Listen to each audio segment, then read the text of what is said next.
Astagfirullahaladzim, nauzubillahi min zalik. Makin banyak yang muncul yang aneh-aneh nih. Nampaknya aku sendiri juga harus banyak berkaca nih jamaah nih. Nah untuk itu sekarang aku mau nanya sama guruku, Habib Nabil, Habib izin Habib. Siap. Pada zaman seperti ini benar nggak sih Insyaallah. tanda kiamat yang sudah terjadi? Mungkin jamaah juga pengen tahu nih. Yang banyak muncul sekali yaitu munculnya dajjal-dajjal kecil yang mungkin apa bisa dibilang kayak menyesatkan gitu, Habib. Berusaha menyesatkan dan Baik. mengaku bisa memanggil nabi segala gitu kan. Padahal kan kalau kita belajar Dajjal itu kan harusnya muncul tuh di kayak untuk tanda-tanda kiamat besar gitu. Nah, aku sama jamaah mohon penjelasannya Habib Nabil. Silakan. Baik. Makasih banyak Mas Soni, para guru, ya Ustadz Maulana dan juga Ustadz Syam. Assalamualaikum warahmatullahi wabarakatuh. Waalaikumsalam warahmatullahi Alhamdulillah wabarakatuh. wassalatu wassalamu ala sayyidina Muhammadin wa ala alihi wa sahbihi ajma'in wassalim. Jadi jamaah sekalian, tadi kita melihat ada orang yang ngaku bisa memanggil Nabi Muhammad SAW. Mas Soni bahkan ada yang ngaku ke saya bahwa dia adalah Imam Mahdi. Allah, ya Allah. Lalu dia memerintahkan Habib Nabil harus tunduk. Ya Allah. Saya Waduh. bilang, gundulmu, saya bilang, kamu mau di rukyah, saya rukyah. Saya bilang. Jadi ini sekarang zaman memang sudah luar biasa. Ya, nah sekarang kemudian apakah tadi disebut Dajjal, Dajjal kecil, Dajjal besar. Nah jadi hadirin wal hadirat yang dimuliakan Allah, Dajjal itu ada dua. Ya di dalam hadis-hadis sahih dikatakan, yang pertama yang disebut dengan min asyaratis sa'ah al-kubra. Jadi tanda-tanda kiamat besar. Jadi tanda kiamat besar itu salah satunya adalah datangnya Dajjal. Di situ yang dimaksud adalah Dajjal Kubra, yaitu Dajjal yang besar. Ya.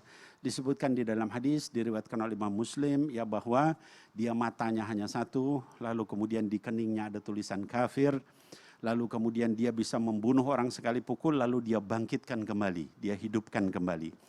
Nah, sehingga banyak orang-orang kemudian akhirnya percaya sama dia, lalu kemudian membenarkan.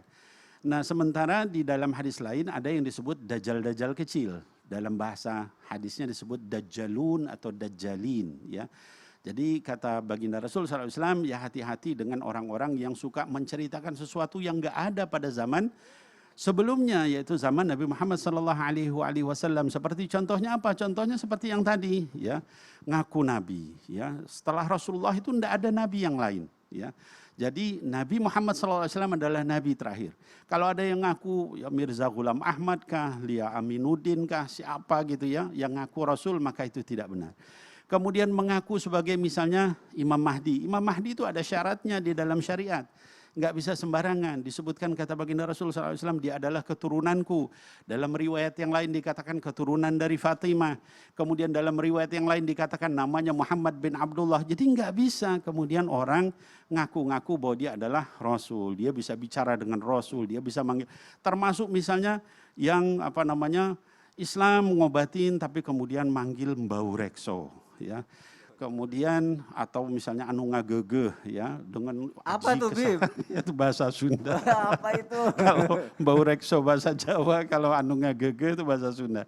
Nah jadi baik itu dengan berbagai macam cara, lalu kemudian akhirnya ngobatin tapi manggil misalnya Mbah Anu dan sebagainya. Ya. Ada lagi kecantikan, lalu kemudian pakai susuk ya.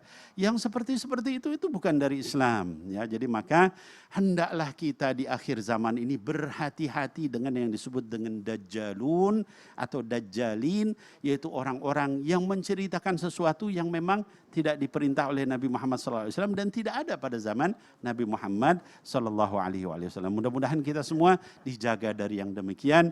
Amin ya Allah ya Rabbal Alamin. Jadi jangan dipercaya ya Bib yang gitu-gitu ya Bib ya. Ngaku nabi, ngaku bisa manggil ini pakai itu. Nauzubillahi min zalik. Dan semoga setelah mendengar penjelasan dari Habib Nabil kita semua bisa mungkin belajar dari sekarang supaya kita juga terhindar dari fitnahnya Dajjal ya jamaah yang ada di rumah. Masya Allah.